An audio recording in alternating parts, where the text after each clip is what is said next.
வணக்கம். என் பெயர் பட்டு. மீண்டும் ஒரு தமிழ் பதிவுல உங்கள சந்திக்கிறதுல மகிழ்ச்சி. ஆ 2026லயாவது கொஞ்சம் நெறைய ரெகுலரா தமிழ் வீடியோஸ் போடணும்னு ஆசை. பட் பார்க்கலாம். சில சமயம் எனக்கு மூட் இருக்காது. பண்ண மாட்டேன். சோம்பேறித்தனம். சரி. ஸோ இந்த வீடியோல பாண்ட் இன்வெஸ்டிங்க பத்தி பார்க்கலாம். ஒரு ரொம்ப டிஸ்டர்பிங்கான ட்ரெண்ட் நான் பார்க்குறேன் என்னன்னா, நெறைய பேர் வந்து தேவையில்லாம பாண்ட்ஸ் வாங்குறாங்க. அண்ட் பாண்ட் வாங்கணும்னு ஆசைப்படுறாங்க. இப்போ 9%, 9.5%, 10%, 11% பாண்டெல்லாம் அ வேணும்னு ஆசைப்படுறாங்க. ஒரு பாண்டுங்கிறது வந்து ஒரு இன்கம் தரக்கூடிய ஒரு ப்ராடக்ட். வருஷத்துக்கு 2 தடவையோ, இல்ல வருஷத்துக்கு 1 தடவையோ, டிபிக்கலா மோஸ்ட் பாண்ட்ஸ் வந்து வருஷத்துக்கு 2 தடவ குடுக்கும். 6 மாசத்துக்கு ஒரு தடவ இன்ட்ரெஸ்ட் குடுக்கும். அதாவது 10% இன்ட்ரெஸ்ட்னா அத அத பிரிச்சு 6 மாசத்துக்கு பாதி, இன்னொரு 6 மாசத்துக்கு பாதி அந்த மாதிரி வரும்.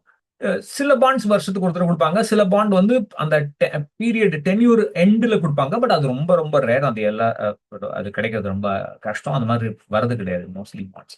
ஸோ பாண்ட்ஸ்ங்கிறது வந்து ஒரு இன்கம் ப்ராடக்ட். உங்களுக்கு இன்கம் தேவைன்னா பாண்ட் வாங்கணும். உங்களுக்கு இன்கம் தேவையில்லன்னா, தயவு செய்து பாண்ட் வாங்காதீங்க. இது எனக்கு புரியவே இல்ல. எதுக்கு நீங்க பாண்ட் வாங்குறீங்கன்னு. ஒருத்தர்லாம் வந்து நான் ரூ. 10,000 பாண்ட் வாங்கினேன். ரூ. 5,000 பாண்ட் வாங்கினேன். என்ன யூஸ்? நீ உங்களுக்கு ரெகுலரா சம்பாத்தியம் வரும்பொழுது, எந்த விதமான யூஸும் இல்ல அந்த இன்ட்ரெஸ்ட்ல இருந்து. ஸோ, சப்போஸ் நீங்க வந்து ரெகுலரா வேலை பண்றீங்க. நான் ஒரு ஸ்டார்ட் அப் ஆரம்பிக்க போறேன். இல்ல நான் ஃப்ரீலான்சர் பண்ண போறேன். நான் கிக் எக்கானமில பார்ட்டிசிபேட் பண்ண போறேன். என்னோட ரெகுலர் வேலைய விட்டுற போறேன். அப்படிங்கிற ஒரு பிளான் பண்ணி இருந்தீங்கன்னா, உங்களுக்கு ஒரு 2, 3 இயர்ஸ்க்கு முன்னாடி ஒரு அமௌண்ட்ட அ அக்யூமுலேட் பண்ணிட்டு, அத வந்து நீங்க பாண்ட்ல போட்டு நெக்ஸ்ட் 2, 3 இயர்ஸ் அதாவது நீங்க ஸ்டார்ட் அப் ஆரம்பிச்ச உடனே, இல்ல நீங்க ஃப்ரீலான்சர் ஆன உடனே, நீங்க எஸ்டாப்ளிஷ் அ ஆற வரைக்கும், உங்களுக்கு ரெகுலரா ப்ராஜெக்ட்ஸ் வர வரைக்கும், அந்த பாண்ட்ல இருந்து வர இன்கம் வச்சு நீங்க உங்களுடைய வீட்டு செலவ மேனேஜ் பண்ணலாம். அதுக்கு பாண்ட் யூஸ் பண்ணலாம். இல்ல நீங்க ரிட்டயர் ஆயிட்டீங்க. உங்களுக்கு பென்ஷன் கிடையாது. இல்ல உங்களுக்கு பென்ஷன் போதாது. உங்களுக்கு வந்து இந்த சீனியர் சிட்டிசன்ஸ் சேவிங்ஸ் ஸ்கீம்ஸ்லாம் தாண்டி உங்களுக்கு இன்கம் வேணும். இல்ல அது எனக்கு தேவையில்ல. நான் அதோட பெட்டர் ரிட்டர்ன் இங்க இங்க கிடைக்கும் அப்படின்னு நீங்க அந்த மாதிரி பிளான் பண்ணீங்கன்னா, அதுக்கு பாண்ட் வாங்கலாம். ஸோ உங்களுக்கு இன்கம் தேவைன்னா பாண்ட் வாங்க. தயவு செய்து இன்கம் தேவையில்லாம பாண்ட் வாங்காதீங்க. ஆ முதல்ல வந்து அது என்ன யூஸ்ன்னு எனக்கு தெரியவே இல்ல. 2வது பயங்கர ரிஸ்க். அது பர்ட்டிகுலர்லி நீங்க வந்து இந்த நெறைய பேர் அவங்க சொல்ற பாண்ட் பேரெல்லாம் பார்த்தீங்கன்னா, யாரும் கேள்விப்பட்டிருக்கவே மாட்டாங்க. அந்த இன்ட்ரெஸ்ட் ரேட்லாம் பார்த்தீங்கன்னா, எஸ்பிஐ இன்ட்ரெஸ்ட் ரேட் எஃப்டியோட ரொம்ப ஹையா இருக்கும். ஆ ஸோ ஃபர்ஸ்ட்டு இன்கம் தேவையில்லன்னா, தயவுசெய்து பாண்ட் வாங்காதீங்க. 2 அப்படியும் உங்களுக்கு இன்கம் தேவைன்னா, தயவுசெய்து கார்ப்பரேட் பாண்ட் அதாவது பிரைவேட் பாண்ட் இஷ்யூயர்கிட்டேருந்து பாண்ட் வாங்காதீங்க. ரிலையபிளான bonds from RBI or government of India or state development loans எஸ்டிஎல்னு சொல்லுவாங்க. இந்த மாதிரியான 3 ப்ராடக்ட்டுமே ஆர்பிஐ ரீட்டெயில் டைரக்ட் அப்படிங்கிற போர்ட்டல்ல உங்களுக்கு கிடைக்கும். ஈஸியா நீங்க ஆன்லைன் உங்களுக்கு பான் கார்டு இருந்து, ஆதார் கார்டு இருந்தா ஈஸியா உங்களால கேவைசி வெரிஃபிகேஷன் பண்ணி உங்களால அக்கவுண்ட் ஓப்பன் பண்ண முடியும். அந்த மாதிரி ஒரு பாண்ட் வாங்குனீங்கன்னா, நிம்மதியா தூங்கலாம். உங்களுக்கு வந்து எந்த ப்ராப்ளமும் இருக்காது. ஒரு 1/2% 1% இன்ட்ரெஸ்ட் ரேட்டுக்காக நீங்க வந்து ஒரு பிரைவேட் பாண்ட்ல போட்டீங்கன்னா, அதுல வந்து ரிஸ்க் ரொம்ப ஜாஸ்தி. அதாவது கான்சன்ட்ரேஷன் ரிஸ்க் அப்படின்னு சொல்லுவாங்க. அதாவது எல்லா பணத்தையும் ஒரே இடத்துல போடணும். அதாவது நீங்க அ பா உங்க பாண்ட்ல இருந்து உங்களுக்கு நல்ல இன்கம் வரும். உங்க உங்க ஃபேமிலியோட எக்ஸ்பென்ஸஸ அட்லீஸ்ட் ஒரு சிக்னிஃபிகன்ட் அமௌண்ட் வந்து அந்த பாண்ட் இன்ட்ரெஸ்ட் இன்கம் வந்து ஆ அத கவர் பண்ணணும் அப்படின்னு நினைச்சீங்கன்னா, நீங்க நெறைய முதலீடு போடணும். சும்மா ரூ. 5,000 ரூ. 10,000லாம் போட்டா போதாது. ஆ பல பல ஆயிரங்கள் போடணும், இல்ல பல லட்சங்கள் போடணும். சில பேர் கோடிலாம் கூட போடுவாங்க. பட் அந்த அளவுக்கு நீங்க அந்த அமௌண்ட் போடுறது வந்து ஒரு பெரிய ரிஸ்க்.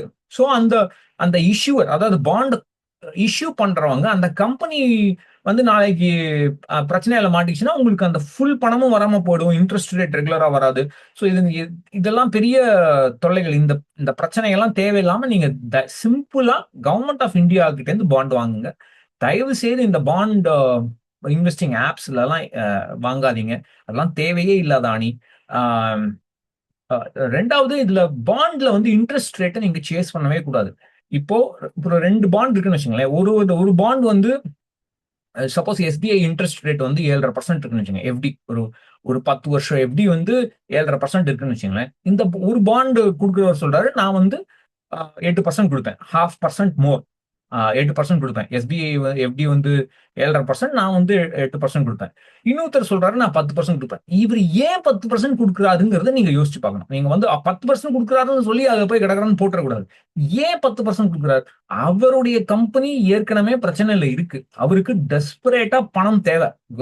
பிசினஸ க்ரோ பண்றதுக்கு அவருக்கு பணம் தேவை.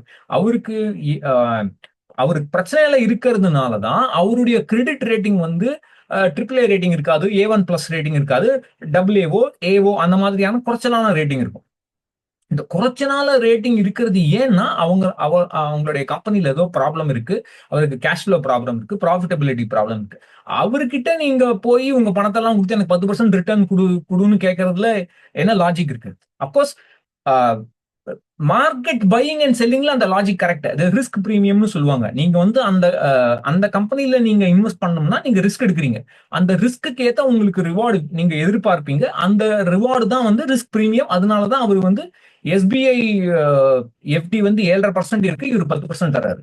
ஆனால் அந்த கம்பெனி ஹெல்த்தியா இல்லாததுனால உங்களால வந்து ரெகுலரா அந்த இன்ட்ரெஸ்ட் ரேட் வருமான்னு கேட்டீங்கன்னா வர வர எந்த கேரண்டியும் கிடையாது. சோ அதனால பாண்ட் மார்க்கெட்ல தயவு செய்து தேவையில்லாம வாங்காதீங்க. அப்படியே உங்களுக்கு தேவையா இருந்தாலும் ரிட்டர்ன்ஸ் சேஸ் பண்ணாதீங்க. ஏன்னா ரிட்டர்ன் ஜாஸ்தியாக ஜாஸ்தியாக அந்த கம்பெனியுடைய ஹெல்த் கம்மியா இருக்கிறதுனால தான் அந்த ரிட்டர்ன் அவங்க ஜாஸ்தியா ஆஃபர் பண்றாங்க அப்படிங்கறத நீங்க ஃபர்ஸ்ட் புரிஞ்சுக்கணும். இதுதான் ரிஸ்க் பிரீமியமோட லாஜிக். சோ ரெண்டாவது, இந்த கிரெடிட் ரேட்டிங்லாம் ரொம்ப நம்பாதீங்க. ஐயா நான் வந்து ட்ரிபிள் ஏ ரேட்டிங்ல தான் இன்வெஸ்ட் பண்ணுவேன் அப்படிலாம் சொல்லுவாங்க. இதெல்லாம் வந்து ஒரு ஒப்பீனியன். ட்ரிபிள் ஏ ரேட்டிங்கிறது வந்து ஒரு ஏஜென்சியோட ஒரு கம்பெனியை பத்தியான ஒரு ஒப்பீனியன் பேஸ்ட் ஆன் அந்த டைம்ல இருக்கிற டேட்டா. அண்ட் இந்த ஒப்பீனியன் வந்து பயஸ்டா, அன்பயஸ்டா, ஃப்ரீ ஃப்ரம் கான்ஃபிளிக்ட் ஆஃப் இன்ட்ரெஸ்டா, அதெல்லாம் நமக்கு எந்த எந்த விஷயமும் தெரியாது. ரெண்டாவது, ஓவர் நைட் ஒரு கம்பெனியோட ஹெல்த் மாறலாம். இன்னைக்கு ரொம்ப நல்லா இருக்கும், திடீர்னு ஏதாவது ஒரு நியூஸ் வெளியே வரும். அந்த நியூஸை வச்சு பாத்தீங்கன்னா அந்த கிரெடிட் ரேட்டிங் ட்ரிபிள் ஏ இந்த ரேட்டிங் சடனா குறைஞ்சிரும். சிலதெல்லாம் டிஃபால்ட்டுக்கான சுச்சுவேஷன்ஸ் எல்லாம் கூட இருக்கு. ஸோ அதனால அந்த கிரெடிட் ரேட்டிங்கை வச்சு நீங்க எடை போட்டு வாங்காதீங்க. தயவு செய்து பாண்ட் வேணும்னா வாங்குங்க. அந்த பாண்ட் வந்து ஆர்பிஐ கவர்மெண்ட் ஆஃப் இந்தியால இருந்து வாங்குங்க. நிம்மதியா தூங்கலாம். ஒரு 1/2%, 1% இன்ட்ரெஸ்ட் ரேட்டுக்காக நம்ம பணத்தை வந்து ரிஸ்க் பண்ணுங்கிறதுல எந்த லாஜிக்கும் இல்லை. ஸோ நன்றி, வணக்கம்.